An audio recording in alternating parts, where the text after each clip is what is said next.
Hey guys, so Chris Velasco with Engadget and a bunch of other tech journalists that are also very cool. And we're here crowded around the new iPhone 10. This is Apple's new flagship device. It's going to cost a ton of money, by which I mean just about $1,000, but it is, if nothing else, a really beautiful piece of work. I mean, look at this thing.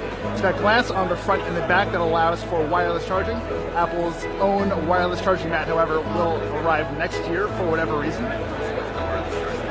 We do have that wireless charger as well, but let's take our time with the iPhone X. It is a beautiful little machine, as you can tell. You've got the stainless steel on the sides, the glass on the front and the back, and that interesting new dual camera. Now, we've got two cameras there. Both are 12 megapixel that do work together to, among other things, do the sweet AR applications and just take really good shots. Let's actually jump in there and try it out. It is worth pointing out that getting used to the new version of the interface on the iPhone 10 is a little weird. There is the home button, obviously. You've just got some beautiful, beautiful space. So you do actually have to just use a swipe up and down to access everything. So let's focus up. Just flick that one away. That was actually pretty easy. Let's jump into the camera real quick here.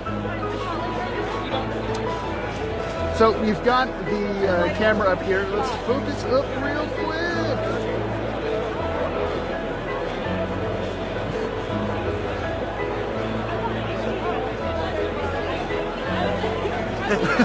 That's all good. Why don't you? Blowing you up?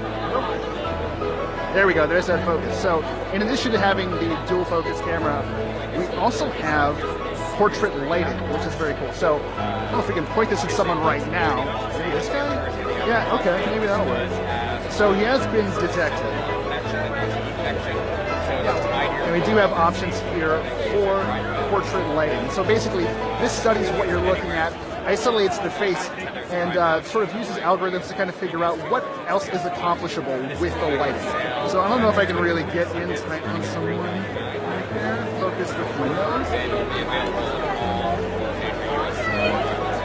Yeah, tough to say for sure, especially because I'm having a hard time focusing on this device. But it is, again, a beautiful machine. There is no headphone jack, obviously. The front-facing camera is something we should definitely give a try.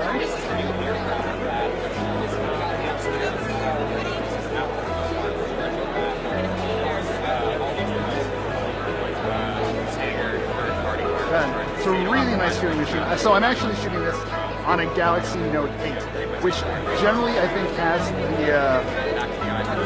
the game locked up when it comes to fit and finish, but this is incredible. Again, we've got a 5.8-inch display, edge to edge. There's quite a bit of bezel going on here. If you run around the sides, let's take a quick tour around. Yeah, there is some space there. We do see some Android devices with fewer bezel, or littler bezels on the side, which is actually really, really impressive. It took Apple quite a while to get to this point, although just looking at it right now, it is a very, very pretty display.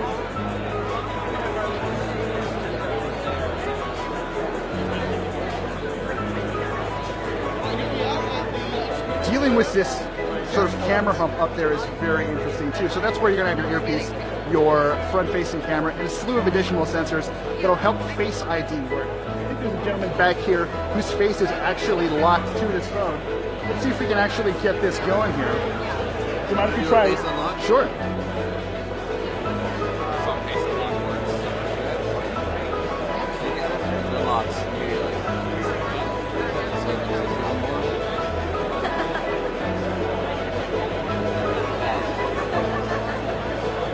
Can you take us through the setup process? Or what that would look like? We're actually already set up, so I'm not able to actually go through the process itself. Gotcha. You saw in the keynote, it's like you look around and it scans your face in a few seconds. Gotcha, thank you. So again, iPhone 10 looking really nice, feeling really nice as well. This is probably one of the nicest handsets I've ever felt and picked up, although we have seen a lot of really strong competition from LG with the V30 and obviously Samsung with the Note 8, and Essential out of nowhere with the PH1. I'm really curious about Animoji. So this is a new feature that, let's pick. Sure. Get a message going here.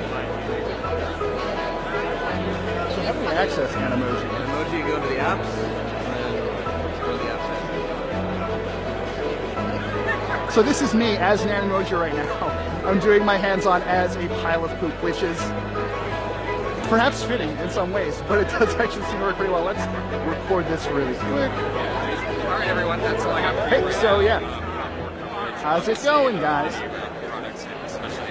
Face unlock seems to work pretty well. Face ID did work very well with the gentleman we just tried it with, but we'll have to try it out in person to really get a feel for what's going on. And yeah, it does run very quickly thanks to the brand new chipset, the Bionic chipset running inside. And that's two little.